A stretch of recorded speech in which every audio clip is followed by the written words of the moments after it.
Previous episode में हम देखते हैं कि सास्के लीफ विलेज को छोड़कर ओरोचिमारू के पास जाने के लिए निकल जाता है और उसे वापस लाने के लिए फिफ्थ होकागे शिकामारू को मिशन पर भेजती है, जिसमें नारुतो, नेजी, किबा, चोजी होते हैं।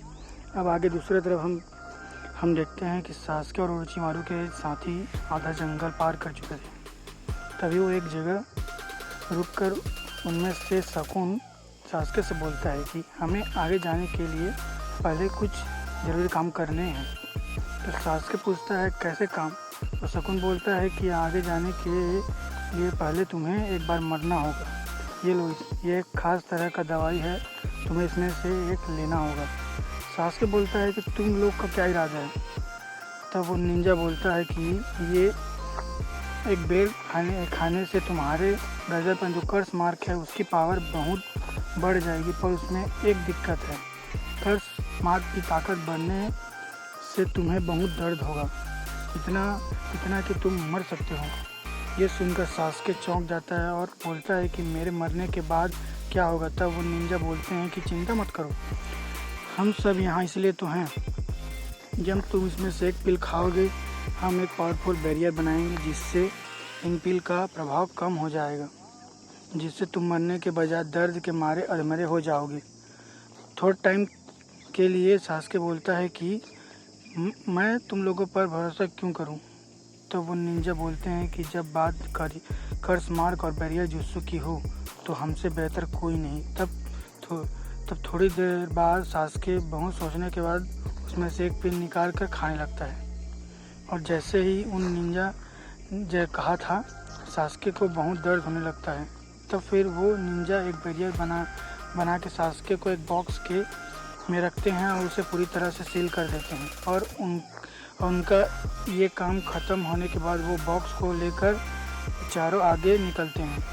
और हम आगे देखते हैं कि जंगल के आगे लीफ विलेज के कुछ जोनिन अपना मिशन पूरा करके लीफ विलेज लौट रहे थे। तभी उनमें से एक निंजा, जिसका नाम गेनमा है, ये वही निंजा है जो चुनी एग्ज़ाम के लास्ट टूर्नामेंट के एग्जामिनर थे। उनको लगता है कि उनकी तरफ कुछ लोग आ रहे हैं जो दुश्मन भी हो सकते हैं, इसलिए वो चेक करने के लिए अपने एक साथी को लेकर वहां जाते हैं जहां से वो 4 निंजा आ रहे थे। और उन 4 निंजाओं को भी लगता है कि 2 लोग बहुत तेज़ी से उनकी तरफ आ रहे हैं।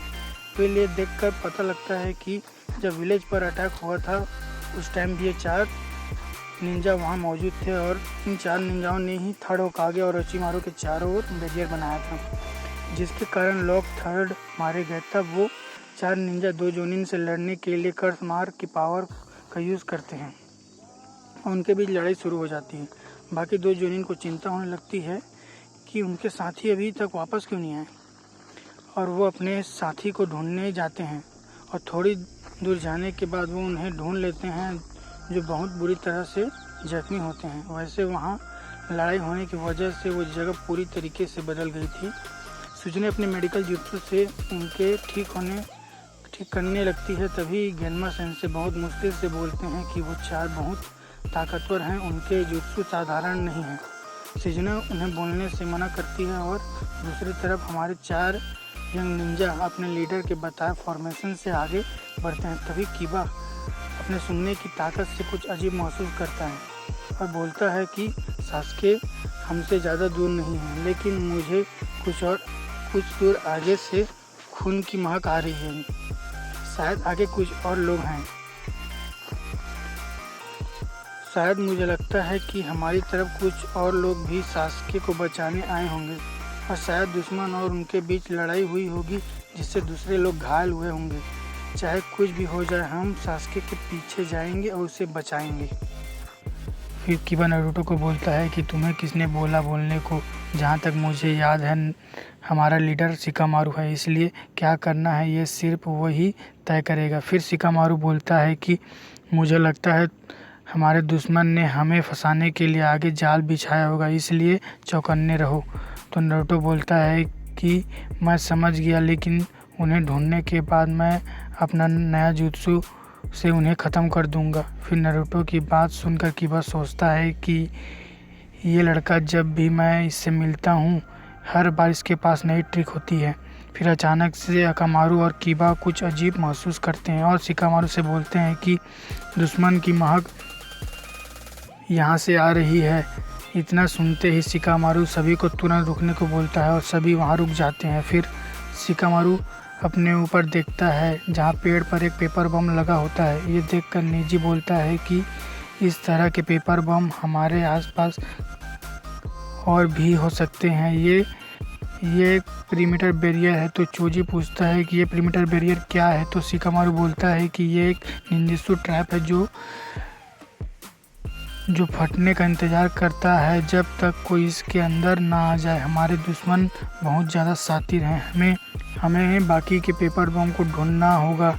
तो कीबा बोलता है कि इससे हमारा बहुत ज़्यादा समय बर्बाद होगा। तो फिर नेजी कहता है कि हमें कुछ भी करके आगे बढ़ते रहना होगा। फिर शिकामारू और नेजी के कहने के अनुसार वो सभी बहुत सावधानी से आगे बढ़ते हैं, लेकिन उन साउंड निंजास ने कदम कदम पर जाल बिछाए थे, इसलिए इन्हें बहुत ज़्यादा सावधानी से आगे बढ़ना होगा। अगर कुछ भी गड़बड़ हुआ तो इससे बहुत बड़ा धमाका हो सकता है और उस धमाके से बाकी जगहों पर भी धमाका हो सकता है, जिससे इन पांचों के चिथड़े भी उड़ सकते हैं। फिर भी वो नेजी के ब्याकुगान की मदद से वो फिर से एक जंगल के अंदर घुसते हैं।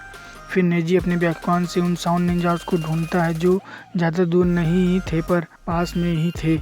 तो ये सभी उन्हें पकड़ने के लिए एक्साइटेड हो जाते हैं। फिर हम देखते हैं कि वो साउंड निंजा बहुत ज़्यादा थक चुके थे, क्योंकि उनको लीफ विलेज के 2 यूनियन से लड़ाई करना पड़ गया था। अगर वो उन निंजाओं से लड़ाई नहीं करते तो वे कब के आगे निकल चुके होते, जिससे हमारे हीरोज़ को उन्हें पकड़ने में ज़्यादा मुश्किल होती। ये पांचों उनकी तरफ धीरे धीरे बहुत ध्यान से आगे बढ़ते हैं, लेकिन उनमें से एक साउंड निंजा ने आसपास बहुत सारे मकड़ी के जाल बिछाए थे, जिससे हमारे हीरोज़ उनसे होकर आगे बढ़ते हैं, जिससे हलचल होती है और उन साउंड निंजाओं को पता चल जाता है कि उनकी तरफ कुछ लोग आ रहे हैं। फिर हम देखते हैं कि ये पांचों उन साउंड निंजास के बहुत पास पहुंच जाते हैं और उस पर नज़र रखते हैं। फिर शिकामारू बोलता है कि शायद सब थके हुए हैं, लेकिन सास्के मुझे कहीं भी दिखाई नहीं दे रहा। तो नेजी बोलता है कि शिकामारू वो उस डब्बे के अंदर बंद है, लेकिन मैं नहीं जानता कि वो जिंदा है कि मर गया। उस डब्बे को एक बैरियर से बंद किया गया है, इसलिए मैं अपने ब्याकुगान से भी उसे अच्छे से नहीं देख पा रहा। फिर शिकामारू बोलता है कि मुझे नहीं लगता कि सास्के मरा होगा, क्योंकि ओरोचिमारू को उसकी ज़रूरत है। तभी उनमें से एक साउंड निंजा एक कुनाई फेंकता है जिसमें कुछ पेपर बम लगे होते हैं, जो एक पेड़ पर जाकर लगता है और बहुत बड़ा धमाका होता है। और यहीं पर यह एपिसोड ख़त्म होता है। यदि आपको ये वीडियो अच्छी लगी हो तो प्लीज़ लाइक करें, कमेंट करें और मेरे चैनल को सब्सक्राइब करें। फिर